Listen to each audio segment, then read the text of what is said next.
Ladies and gentlemen, today we are going to talk about some of the recent stuff that's happened in Ukraine. So the two biggest events possibly are, one, Russia declared 4 regions of Ukraine to be part of Russia officially. Secondly, Ukraine officially gave an application to join NATO. And so let's deconstruct this a bit and see the significance of this and possibly some of the exaggeration surrounding it, but also some of the heavy symbolism involved in some of the actions.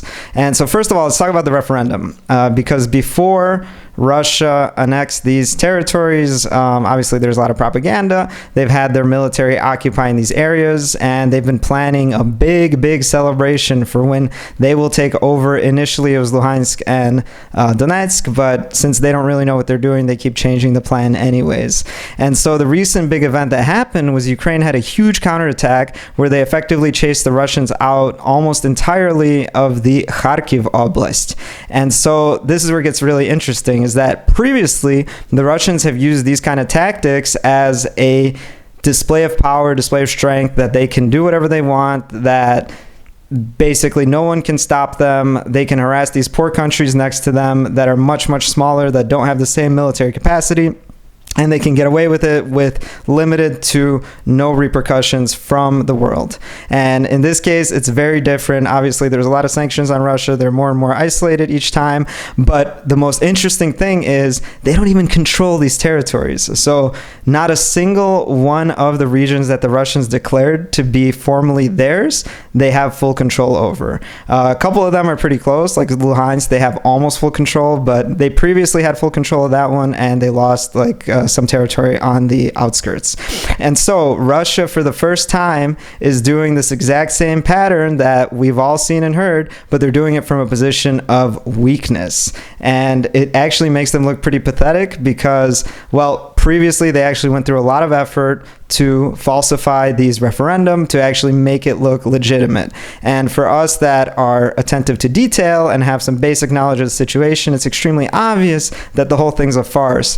But to those people who know nothing about Ukraine, who are generally watching some alternative news that provides them a lot of fake information, a lot of it which is coming from Russia, they actually believe that people in Crimea, for example, democratically voted to join Russia. Not the reality of it, which is that, well, Russians took over that place at gunpoint, and anyone who had any opposition view was not able to express that. And so the interesting thing now is Russia has that particular audience to try to sell to, yet they did a terrible job, which just shows how desperate they are and how much of a panic they're in. And so basically, if you've been watching the news at all, there's been a lot of evidence showing basically how ridiculous this referendum is, and how normally, compared to the previous ones, which they did like in Georgia and Crimea, they they made so many mistakes. It's like they didn't even try to hide it. And it seems, again, for us who know it's a farce, it's like, well, yeah, we knew it was a farce anyway, so it doesn't matter. But then the people who actually bought into the previous ones, well, now they've given a bunch of evidence to shoot those people down if they ever suggest that Russia's referendum were legitimate. And in case you haven't seen it, some of the basic stuff that has been shown on the news has been, for example, ballots being counted that don't even have like a checkbox in yes or no to join Russia. There's been videos shown of armed guards basically walking around an apartment building inside the corridors with a plastic box going door to door asking people if they want to join Russia. And so basically, like, you just see a few of these things and it's pretty obvious that this is done completely by force and that the whole thing is a sham. Plus, even the official numbers they gave out, the official amount of votes that Russia's reporting is so low compared to the population of those regions, which obviously a lot of people have fled. And a lot of it's been destroyed and there's not that many people left, but they don't even control the whole region. So basically what these guys did, roughly as an example, is they went to one neighborhood in Chicago. They went around the block, got like 20 people to vote for them at gunpoint, and then they declare that they own all of Chicago, as an example. And so, yeah, the whole thing is completely ridiculous. It shows that Russia is very desperate, and they're going to keep losing credibility as they make more mistakes with their propaganda, which is ultimately the source of their strength, because basically Russia is horrible, but they convince people that they are not through propaganda and lies. And a lot of people believe this, so the more evidence we get to show how terrible they actually are, the less support they have. And we see a gradual shift right now, but I think it's going to keep happening faster. And so now we get to the interesting part. Ukraine just applied to join NATO. And what is so symbolic about this? What is so interesting about this? Well, if you go back to the Russian identity, which is directly, by the way, I'm talking about the origin myth that's propagated by the current government, not the actual historians who essentially get chased out as enemies of the state. So the current government, this whole system that runs an empire, has an origin myth that's fundamentally tied to wanting to control your neighbor's territories. And they do this through disinformation, and ultimately they convince people that they have friendly relations with them when they're actually trying to destroy their culture. That's the core of it. And so if you look at the very core of the Russian identity, it's that Belarus, Ukraine, and Russia are one people. That's the propaganda story.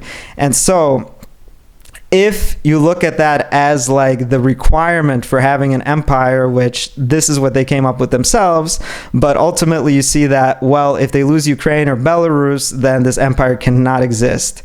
And so fundamentally, this is why they worked so hard to deceive the world for so long, take Ukraine's nuclear weapons away, make this big nonsense about Ukraine joining NATO and how that's a threat to them, when the reality has always been that they're an empire and they can't let go of Ukraine because they otherwise must dissolve as an empire, fundamentally.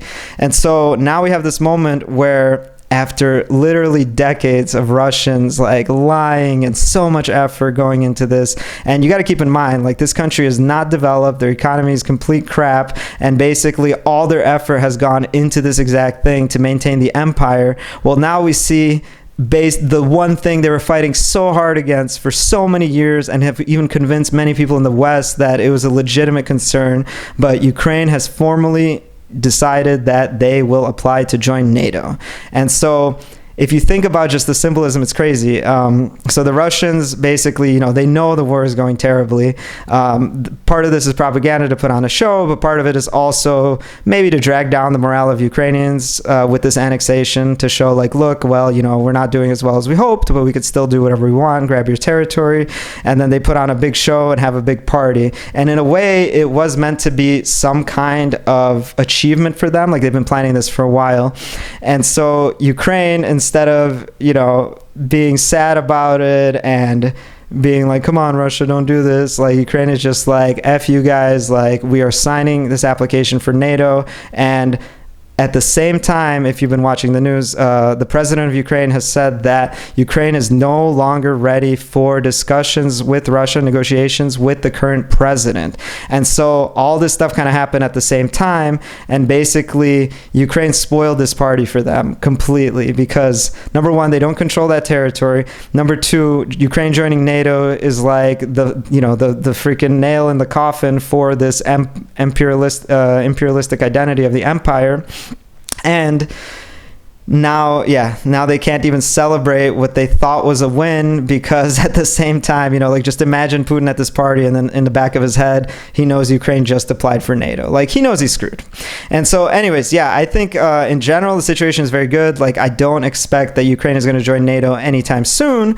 However, recently, Sweden and Finland applied to join NATO, and they actually got security guarantees until they are part of NATO. And so I think this at least puts in the potential of the legal framework of certain NATO countries vowing to defend Ukraine in the case of a nuclear attack, for example. Not saying that that's going to happen. I really hope it doesn't. But now there's more like plausible action that can be taken by these countries because, well, Ukraine applied for NATO, So I think it's kind of setting the stage for that to work as a deterrent against Russia, and we really hope they don't go there. But guys, let me know what you think. For me, it's so fascinating what's happening, and just remember that, even though Ukraine is successful, they're doing really well on the battlefield, like, they really need your help. There's still certain advantages that Russia has that Ukraine is very it's very difficult to defend against, mostly missiles and attacks against civilians. And if you wonder why the Russian army is doing so bad, well, they're actually waging war against Ukrainian civilians much more than the military itself. And so ultimately, it's kind of a flawed strategy. It's a strategy of terrorists, but it does cause a lot of damage, and a lot of people in these war-torn parts just unable to leave, have nowhere to go, and so they choose to stay there. So anyways, we need to keep supporting Ukraine. Any bit of donation helps. Drones help. There's all these things to raise money for, and there's this huge effort by governments, but also by individuals. So please, guys, I'll leave a link in the below. I'll leave a link in the description below so that you can know where to donate. But in general, guys, please keep supporting Ukraine.